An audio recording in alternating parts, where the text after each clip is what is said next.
আমি টিয়া বলছি। বন্ধুরা, আশা করি সকলেই ভালো আছো। বন্ধুরা, আপন ছেলের আজকের ঘটনাটি সম্পূর্ণ শুনলে তোমাদের ওটা আর স্থির থাকবে না। আমার নাম সুবর্ণা। আমি মধ্যবিত্ত পরিবারে জন্মগ্রহণ করেছি। আমার বয়স যখন 6 বছর ছিল, তখন আমার বাবা আমাদের ছেড়ে চলে যান।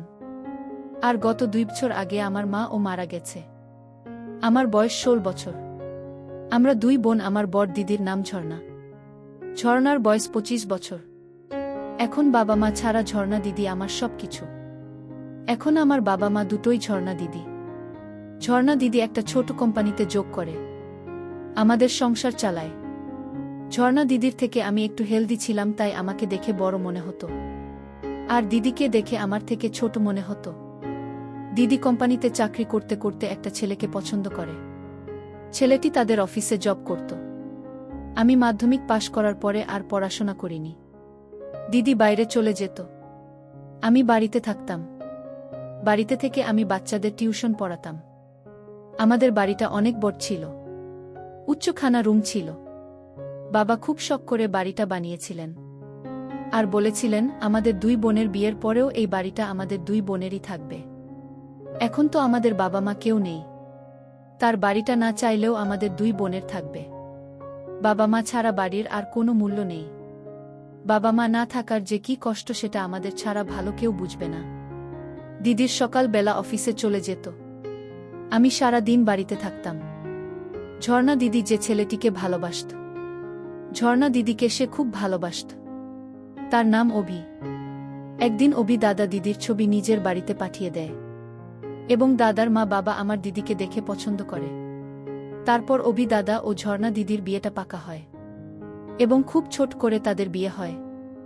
বিয়ের পরেও দাদার বাবা মা চেয়েছিল যাতে গ্রামের বাড়িতে চলে যায়। দাদা শহরে এসে জব করছিল, তাই দিদি ভেবেছিল তারা দুজন একই সঙ্গে একই অফিসে কাজ করবে।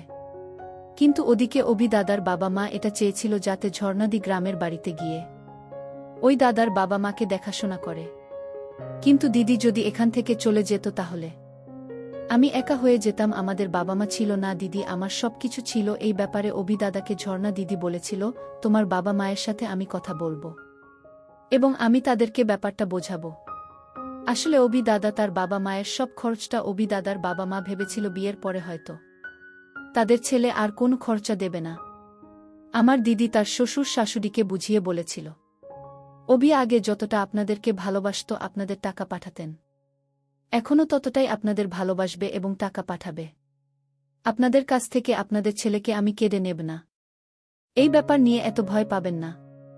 আপনার ছেলে আপনাদেরকে এতদিন দেখে এসেছে এবং আগেও দেখবে, আর আমি আপনাদের সঙ্গে আছি।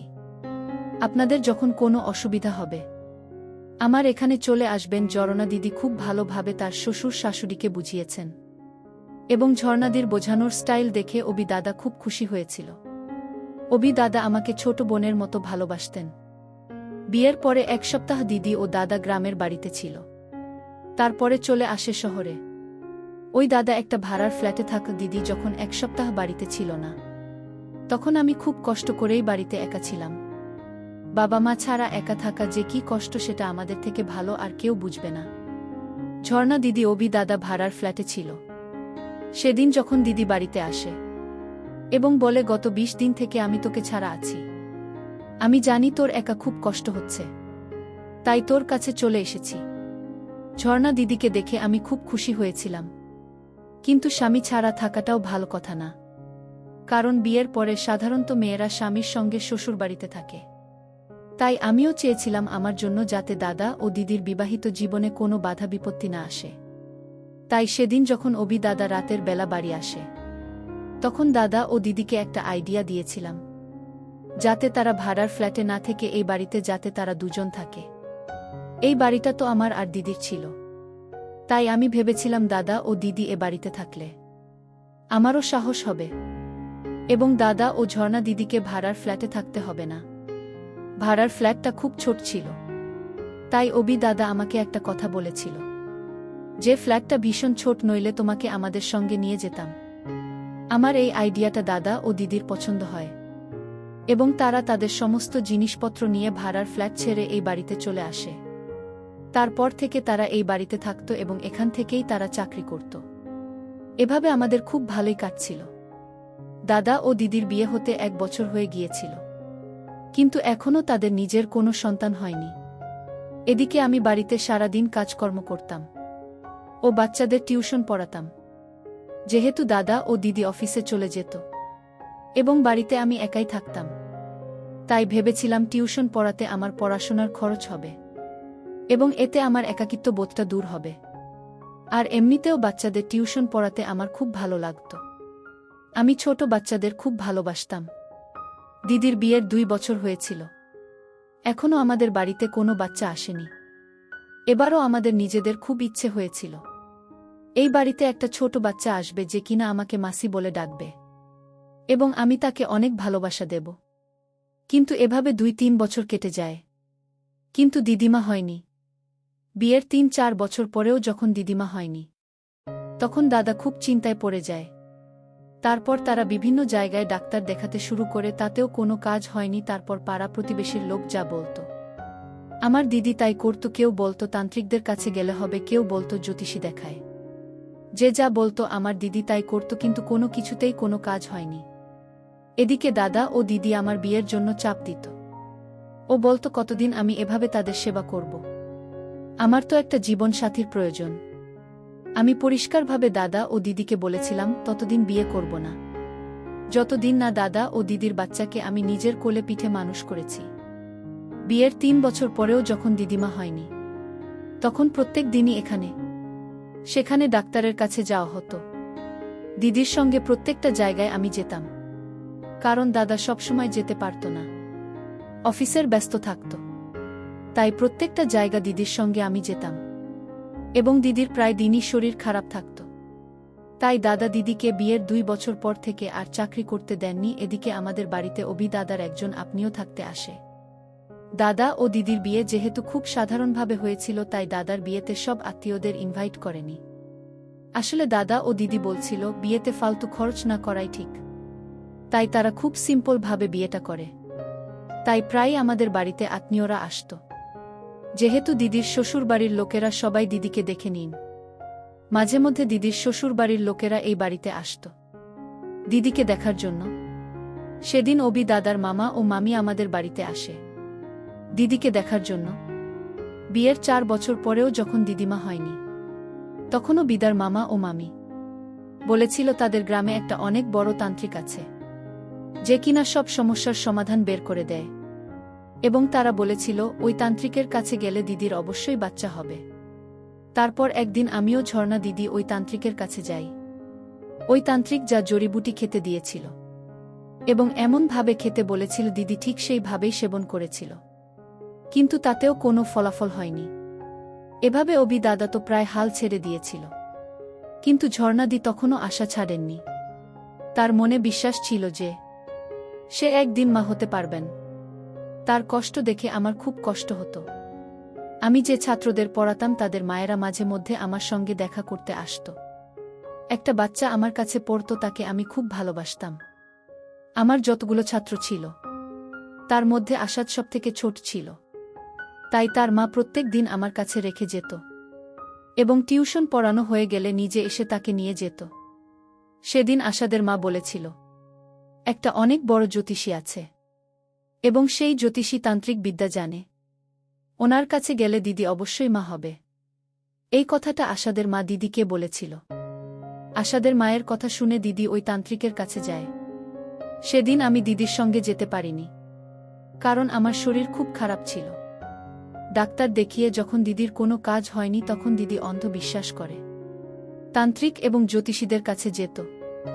সেদিন দিদির বাড়ি আসার পরে আমি জিজ্ঞেস করেছিলাম তান্ত্রিক কি বলছে, তখন দিদি আমাকে বলে উনি বলেছেন আমার সমস্যার সমাধান হয়ে যাবে। যখন জিজ্ঞেস করেছিলাম তান্ত্রিক বাবা কিছু খেতে দিয়েছে, তারপর দিদি যা বলেছিল আমি তো শুনে অনেক বেশি আশ্চর্য হয়েছিলাম। দিদি বলেছিল তান্ত্রিক বাবা লবঙ্গ দিয়েছে, যে লবঙ্গ আমরা মশলা হিসেবে ব্যবহার করি, এবং কিছু গুঁড়ো পাউডার ওষুধ জলে গুলে খেতে দিয়েছে। এই উদ্ভট কথা শুনে আমি তো অনেক বেশি আশ্চর্য হয়েছিলাম, কারণ এত বড় বড় ডাক্তার দেখানোর পরেও যে সমাধানটা ডাক্তারেরা করতে পারেনি, সেটা একটা লবঙ্গ দিয়ে কি করে সম্ভব ছিল। ওই মুহূর্তে দিদিকে কিছু বললে সে আমাকে খারাপ ভেবে বসত। তাই আমি শুনিনি, দিকে কোনো কষ্ট না দিয়ে তার কথা মেনে নিই। আমি জানতাম দিদিমা হওয়ার জন্য এত বেশি চিন্তিত ছিল যে তাকে ওই মুহূর্তে যা বলেছে সেসব কিছু চোখ বন্ধ করে মেনে নিয়েছে। ও বিশ্বাস করেছে তারপর সেই তান্ত্রিকের কথামতো দিদি প্রত্যেক দিন ঘুমানোর আগে লবঙ্গ খায় এবং আবার শাড়ির আঁচলে বেঁধে রেখে দিত। তারপর সেই সাদা রঙের পাউডার জলে গুলে খেয়ে শুয়ে পড়ত। ওই তান্ত্রিক বাবার ওষুধ খাওয়া ঠিক 7 দিন পরে দেখি আমার ঝর্ণা দিদির মা হবার লক্ষণ ফুটে উঠেছে। কিন্তু এটা কি করে সম্ভব হতে পারে? 7 দিনের মধ্যে দিদির শুধুমাত্র একটা লবঙ্গ গুঁড়ো পাউডার ওষুধ খেয়ে যে উপকারটা পেয়েছে এত বড় বড় ডাক্তারেরা করতে পারেনি। সেটা একটা লবঙ্গ কিভাবে করতে পারে, এটা ভেবেই তো আমার অনেক আশ্চর্য লাগছিল। দিদি তো অনেক বেশি খুশি ছিল এবং জামাইবাবু অনেক খুশি ছিল। দিদির তো খুশি ঠিকানা ছিল না। কিন্তু আমাকে এসব কিছুই ঠিকঠাক ছিল না। কিছু একটা গণ্ডগোল ছিল। আমি না পেরে দিদির সঙ্গে এই ব্যাপারে কথা বলছিলাম, কিন্তু দিদি আমার কোনো কথাতে গুরুত্ব দেয়নি। দিদি তখন মা হওয়ার খুশিতে অন্ধ হয়েছিল, কিন্তু দিদিকে আমার সন্দেহ হয়েছিল। এদিকে ওই দাদা জামাইবাবু দিদির মা হওয়ার খুশিতে পুরো পাতে মিষ্টি দিয়েছিল সবাই। বাড়িতে এসে দিদিকে আশীর্বাদ করে যেত। দিদির খুশিতে আমিও খুশি ছিলাম, কিন্তু আমার মনের সন্দেহ দূর হয়নি। একদিন যখন দিদি বাথরুমে যাওয়ার আগে শাড়িটাকে বাইরে খুলে বাথরুমে গিয়েছিল, তখন আমি সুযোগ বুঝে তান্ত্রিক বাবার দেওয়া লবঙ্গগুলো শাড়ির আঁচল থেকে বের করে রান্নাঘর থেকে অন্য লবঙ্গ শাড়ির আঁচলে বেঁধে রেখে দিই। আর ওদিকে দিদি সাদা রঙের যেগুলো ওষুধটা ছিল সেই ওষুধটাকে চেঞ্জ করে ওই কৌটোর মধ্যে খাবার সোডা ভরে রেখে দিই।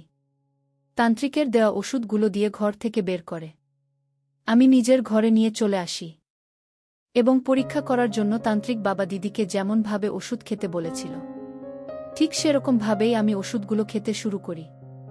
আমি দিদিকে অনেক বেশি ভালোবাসতাম, তাই আমি দেখতে চাইছিলাম এই তান্ত্রিক বাবার ওষুধ খেয়ে আমার কিছু হয় কিনা। কারণ দিদির কিছু হয়ে গেলে আমার পৃথিবীতে আর কেউ নেই, সম্পূর্ণভাবে একা হয়ে যাব। তাই দিদির আমি সব সময় ভাল চাইতাম। এই কথাটা কেউ জানত না যে আমি দিদির ওষুধ পাল্টে দিয়েছি এবং এখন আমি নিজেই এই ওষুধগুলি সেবন করছি। আমি ওই গুঁড়ো ওষুধ পরপর 7 দিন খেয়েছিলাম। 7 দিন খাওয়ার পরে একদিন সকালবেলা ঘুম থেকে উঠে দেখি আমিও মা হতে চলেছি। কিন্তু এটা কি করে সম্ভব? দিদির ক্ষেত্রে না হয় মানা যায়, কারণ দিদি বিবাহিত মহিলা, কিন্তু আমি তো একজন কুমারী মেয়ে ছিলাম। তাহলে আমি কি করে হয়েছিলাম? কারণ আমি কোনোদিনও কারো সঙ্গে কিছু করিনি। তাহলে আমি কিভাবে মা হতে চলেছিলেন? সেদিন তো আমি অনেক বেশি ভয় পেয়েছিলাম। ভয়ে আমি সেদিন রুম থেকে বের হইনি। সারাদিন নিজের ঘরেই ছিলাম। দিদি আমাকে যখন ডাকতে এসেছিল আমি ভয়ে ও লজ্জায় দরজা খোলেনি। এভাবে বেশ কিছুদিন আমি বাহানা করে কাটিয়ে দিই, কিন্তু দিদি ও জামাইবাবুর সামনে ভয়ে যেতে পারিনি। এভাবে 3-4 দিন কেটে গিয়েছিল। কিন্তু আর কতদিন আমি তাদের থেকে লুকিয়ে রাখতাম? তারা তো একদিন জানতে পারত যে আমিও মা হতে চলেছি। কিছুদিন হয়ে যাওয়ার পরে আমি যখন নিজের রুম থেকে বের হইনি, তখন দিদি নিজেই আমার ঘরে জোর জবরদস্তি ঢুকেছিল। আমাদের প্রত্যেকটা রুমে একটা বাথরুম ছিল, তাই বাড়ির বাইরে না বেরোলেও হতো। তারপর দিদি ঘরে ঢুকতেই আমাকে দেখে বুঝতে পারে আমি মা হতে চলেছি। তখন দিদি আমাকে সঙ্গে সঙ্গে এক চড় মেরেছিল এবং বলেছিল, তুই যে এটা কি করেছিস, আমাকে একবার বলতে পারতে, আমি তোর বিয়ে ছেলেটার সঙ্গে দিতাম। এটা কি ঠিক করেছিস? এবার সমাজের লোকেরা আমাদের কত খারাপ চোখে দেখবে। কার সাথে সম্পর্ক করেছিস? দিদির কথাগুলো শুনে আমি অনেক কষ্ট পেয়েছিলাম। তারপর সব সত্যি কথা বলে দিয়েছিলাম, কিন্তু দিদি আমার কথা বিশ্বাস করেনি। সে বলেছিল এটা কি করে সম্ভব হতে পারে। তারপর দিদির হাত ধরে তাকে অনেক রিকোয়েস্ট করেছিলাম যাতে আমার কথা একবার বিশ্বাস করে, এবং তাকে এটাও বলেছিলাম আমার ছাত্ররা পড়তে আসে বলে দেবে শরীর খারাপ আছে, কারণ এই অবস্থায় আমি কাউকে মুখ দেখাতে পারতাম না। কেউ আমার কথায় বিশ্বাস করত না। ওদিকে জামাইবাবু বাড়িতে আসলে দিদিকে জিজ্ঞেস করত সুবর্ণা অনেক দিন থেকে আমার সঙ্গে কথাবার্তা বলেননি, সে নিজের রুম থেকে বের হচ্ছে না কেন, তা কি শরীর খারাপ আছে? বন্ধুরা, আজকের গল্পটি শেষ করতে পারিনি। গল্পের বাকি অংশ আগামীকাল আপলোড দেওয়া হবে। সেই পর্যন্ত সবাই ভালো থাকবেন, সুস্থ থাকবেন। ধন্যবাদ।